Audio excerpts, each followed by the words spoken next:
You fast 16 hours, feel fine, then one healthy breakfast undoes most of it. Not theoretically, mechanistically. The same juice hits harder after a fast. A glass of orange juice triggers a bigger insulin spike than after lunch. Autophagy, your overnight cellular cleaning, switches off as you finish the granola. The hunger crashing back 2 hours later, evidence you broke the fast wrong. This is educational only, not medical advice. Always check with your own doctor. The fix is a simple 3-step approach I call the Fat Protocol. First meal after fasting template. We'll cover all 3 before we finish. But first, understand what you're actually protecting when you fast. Most people think about fasting completely backwards. The usual framing is calories. You fast to eat fewer calories. You eat fewer calories to lose weight. Not wrong. But like calling a car a gasoline-burning machine, it misses everything. Fasting triggers a cascade of biological events that have nothing to do with calories. Events that only happen once the body flips a metabolic switch. That switch is the entire point. Break the fast wrong, you shut it off. You reset a hormonal environment that took years of bad habits to correct. Here's the invisible villain. Not sugar, not gluten. It is insulin. More precisely, chronically elevated insulin around the clock, never coming down. Insulin is the hormone your pancreas releases whenever you eat, especially carbs. Its job, move glucose out of your blood and into your cells. Good job. The trouble starts when insulin stays high all day long. When insulin is high, your fat cells are locked in storage mode. Think of insulin as the padlock on your fat cells. Padlock on, energy trapped. 3 meals plus snacks, the padlock never fully comes off. Fasting is simply the act of letting that padlock finally come off. Slam it back on with a high-carb meal, and you waste the whole unlock window. Insulin sensitivity is highest at the end of a fast, so the same carbs trigger a bigger insulin response after fasting than when fed. This is why so many people fast and still see disappointing results. They protect the fast, then destroy the break. It is not your fault. Let me walk you through your body's final fasting hours, stage by stage. First, the cleaning crew. The final 2 to 4 hours of your fast. By hour 14 or 15, your body makes a shift a Nobel Prize explained. In 2016, that prize honored the study of autophagy, cells cleaning themselves. Not destructively, precisely. They dismantle damaged proteins and worn-out parts. Worn-out mitochondria, your cell's power generators get stripped and recycled, like a nightly audit of every cell. Stripping broken equipment for parts. This process requires the absence of food, low insulin, low MTR. MTR is the cell's green light for growth. Food switches it on in minutes. That's why the final hour of a fast is precious. The audit nearly complete. What you eat next will gently pause that work or violently interrupt it. And there's one number your doctor probably hasn't checked. More on that soon. That hunger crashing back is not your metabolism. It is a signal you broke the fast wrong. The fix is a simple 3-step approach. I call it the Fat Protocol, your first meal template. And there is one hormone behind all of this, one your doctor may not have explained. More on that soon. First, you need to understand what you are actually protecting when you fast. Most people think about fasting completely backwards, focused only on calories. Fasting triggers a cascade of biological events that have nothing to do with calories, events that only happen once the body flips a metabolic switch. The invisible villain in this story is not sugar, and it is not any specific food. It is insulin. Chronically elevated insulin. Insulin is the hormone your pancreas releases when you eat, especially carbohydrates. Its job is to move blood sugar out of your bloodstream and into your cells. You need insulin. The problem is what happens when it stays elevated around the clock, day and night, never given a chance to fall. When insulin is high, your fat cells are locked in storage mode. They literally cannot release stored fat for energy while insulin is present. Think of insulin as the padlock on your fat cells. While the padlock is on, the energy inside stays inaccessible, sealed away. Most people eating 3 meals plus snacks never give insulin time to drop fully. The padlock never truly comes off all day long. Fasting is simply the act of letting the padlock come off. It is not complicated, but the way you break it changes everything. You slam a high-carb meal in the moment your cells are most sensitive, you waste that unlock window completely. By the way, if this is already clicking for you, keep watching. Insulin sensitivity is highest at the end of a fast. So the same carbs trigger a bigger response after fasting than at any other time. Quick reminder, this is educational only, not medical advice. This is the core reason so many people fast faithfully yet see disappointing results. They protect the fast carefully, then destroy the break. Let me introduce Margaret, 68, illustrative, not a real patient. She fasts 16 hours each day, then breaks it with banana and granola like she was told. Let me walk you through what happens inside your body in the final hours of a fast and across the first 2 hours after you eat. First, the cleaning crew. In the final 2 to 4 hours of your fast, your body makes a quiet but powerful shift. By hour 14 or 15, a process called autophagy ramps up, the very process that won the Nobel Prize in medicine. In plain language, autophagy is your cells cleaning themselves, not destructively, but precisely dismantling damaged parts and recycling the raw materials. It dismantles damaged proteins, worn-out mitochondria, your cell's power generators, and broken components, then reuses the parts. A nightly audit of every cell. This process requires the absence of food. Specifically, it needs low insulin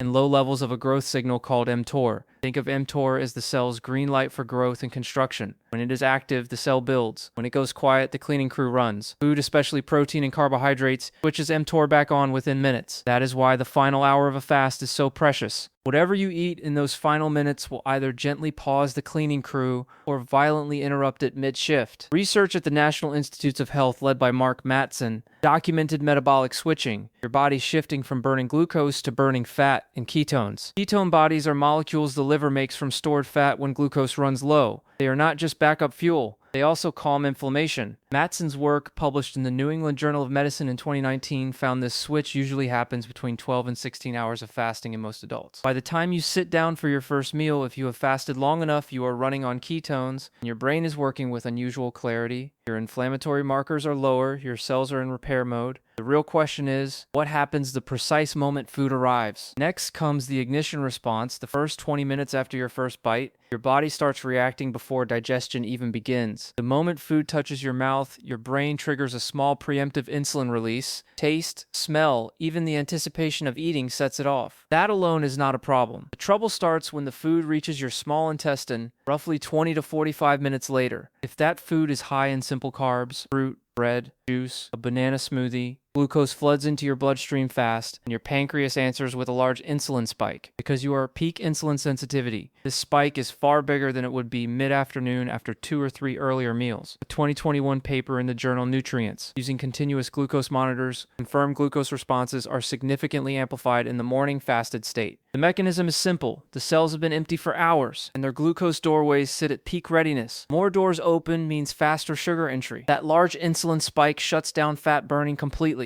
and switches mTOR back on, sending the cleaning crew home mid-shift. And there is one number tied to this we will reach soon. Here is the piece most people miss. That spike sets up a reactive low blood sugar event about 90 minutes to 2 hours later. Reactive hypoglycemia means your blood sugar, after rising sharply, drops below where it started because the insulin response was a little too aggressive. Picture your body overcorrecting. Muscle, liver, and fat cells absorb glucose so fast in response to that spike that blood sugar undershoots its baseline. This sub-baseline crash is the mid-morning hunger most people blame on not eating enough. They ate plenty, they ate the wrong things in the wrong order. Here is the one picture to hold on to. Central image for everything today. Think of insulin as a padlock sitting on every fat cell in your body. While that padlock is closed, the stored energy inside the fat cell is locked away. Your body simply cannot reach it for fuel. When insulin falls, the padlock clicks open. Now the fat cell can release its stored energy, and your body finally burns it. Fasting is simply the long, quiet stretch where that padlock stays open. That is the window you spend all night earning. A high carbohydrate breakfast slams the padlock shut again, right at the moment your cells are most sensitive to insulin. Let me show you this through Margaret.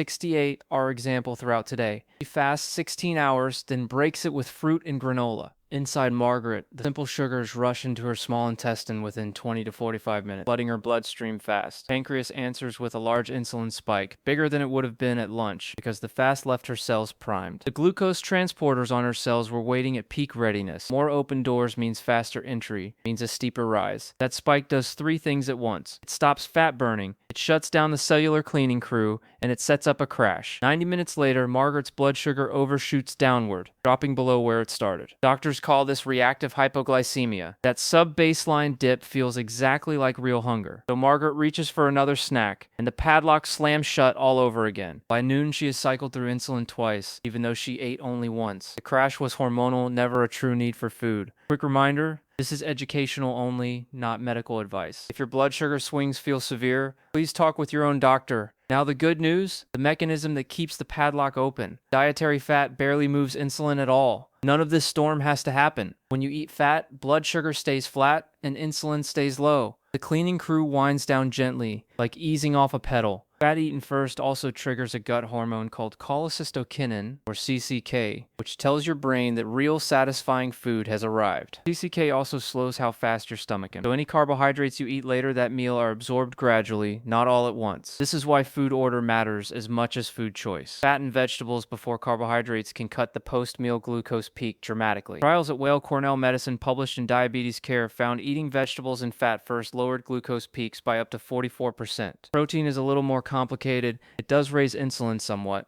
and it switches the growth signal mTOR back on through an amino acid called leucine. So protein trades a little extra cleaning time for muscle repair. For most people past 50, that is a trade well worth making. After 50, you lose roughly 1 to 2% of muscle each year without effort. Doctors call this slow loss sarcopenia. Muscle is metabolic infrastructure. It stores incoming blood sugar safely as glycogen instead of pushing it toward fat storage after every meal. Lose muscle and more glucose drifts toward visceral fat, the deep fat wrapped around your liver and organs that quietly drives inflammation. And there is one more hidden mechanism, the one almost nobody mentions when breaking a fast. It involves your muscles and your morning movement. More on that very soon. Here is that hidden mechanism, and it is the practical key. After you move your muscles, they pull glucose straight from your blood through a doorway called GLUT4. No insulin required at all. That doorway stays open for roughly 30 to 60 minutes after you move. Break your fast in that window and much of the glucose heads into muscle instead of fat. So if your schedule allows, move gently for 15 to 30 minutes before that first meal. Brisk walk or simple squats and push-ups is plenty. Now the protocol itself, I call it the FAT protocol, first meal after fasting. 3 simple steps, real numbers, and you can start it tomorrow morning. Step 1 is fluid first. 10 to 15 minutes before you eat, drink 200 to 300 milliliters of water with plain electrolytes, no sugar, no sweetener at all. After a night's sleep, mild dehydration is common, and the body can read thirst as hunger. So drink first, then check whether you are truly hungry. Step 2 is anchor in protein. Aim for at least 30 grams of complete protein, enough to deliver about 3 grams of leucine, the muscle repair signal. For most people past 50, that means 3 or 4 eggs cooked in butter or olive oil, alongside smoked salmon or a cup of full-fat cottage cheese. That hits the leucine threshold, and yes, the cellular cleaning gently winds down. For protecting muscle after 50, that is the deliberate, sensible trade-off. Step 3 is terminate the carbs. Keep that first meal at or below 20 grams of net carbohydrates, and always eat any carbs last in the sequence. Half a cup of blueberries adds about 8 grams of net carbs and antioxidants. Half an avocado adds roughly 2 grams, and plenty of good fat. Leafy greens like spinach and arugula plus cucumber and zucchini you can eat generously. What stays off the plate now is bread, oats, juice, and sweetened yogurt. If this is making sense and you plan to try it, that is exactly why this channel exists, the boring research explained plainly. A gentle tip if it helps. Here is the most common mistake that quietly ruins everything. You eat perfect protein and fat, then wash it down with a glass of orange juice. Liquids empty from your stomach faster than solids, so the sugar reaches your intestine before the fat and protein can slow it down. Order protection is lost, so enforce the order across everything, food and drink alike. With Margaret, swapping that juice for plain water was the small change that finally held her morning steady. So here is the protocol itself, 3 simple components, real numbers, nothing abstract. I call it the FAT template, first meal after fasting. Component 1 is fluid first. About 10 to 15 minutes before your first bite, drink 200 to 300 milliliters of water with electrolytes, no sugar. Your gut needs water after a fast for enzymes, bile, and the gentle muscle contractions that move food along. Dehydration slows everything down. Here is the quiet trick. Mild dehydration after a warm night of sleep can feel exactly like hunger. You may be reaching for food when your body wants water, so drink first, wait a few minutes, then check your hunger honestly. Often it has quietly settled, and you eat from real appetite, not from thirst. Component 2 is anchor in protein. Your first meal should carry at least 30 grams of complete protein, aiming for about 3 grams of leucine. 2 large eggs give about 1 gram of leucine, a good start. Canned sardines or wild salmon add roughly 1.5 to 2 grams more. A cup of full-fat cottage cheese adds about 2.4 grams. Combine any 2 of these foods and you clear the muscle-building threshold easily. For most people over 50, 3 or 4 eggs cooked in butter or olive oil with salmon or cottage cheese ready in under 10 minutes does the job. Yes, this winds autophagy down. That is the deliberate trade. After 50, protecting muscle matters more than a little extra cellular cleaning, given what muscle loss costs you. Component 3 is terminate the carbs. Keep this first meal at or below 20 grams of net carbohydrate. Always eat any carbs after the fat and protein. Half a cup of blueberries gives about 8 net carbs and good antioxidants. Half an avocado adds about 2 with healthy fat. Leafy greens, eat freely. What does not fit? Bread, oats, rice, sweetened yogurts, fruit juice, sugary coffee drink. Not evil foods, just wrong for this one high sensitivity moment. A mistake that ruins it all. Perfect eggs and salmon, then a glass of orange juice alongside. Liquids empty fast so the sugar slips past your protection. If a symptom feels serious, dizziness, chest pain, or shaky low blood sugar that will not settle, do not self-manage it. Please see your doctor promptly. And if your schedule allows, 15 to 30 minutes of gentle movement before eating primes your muscles soak up those, making the whole meal even easier. Quick reminder before we close. This is educational only, not medical advice. Talk with your own healthcare professional before changing your food, habits, or any medication. If you remember just one thing tonight, make it this. When you break your fast, lead with fat and protein, and save any carbs for last. Remember Margaret, our 68-year-old who crashed every morning by 10?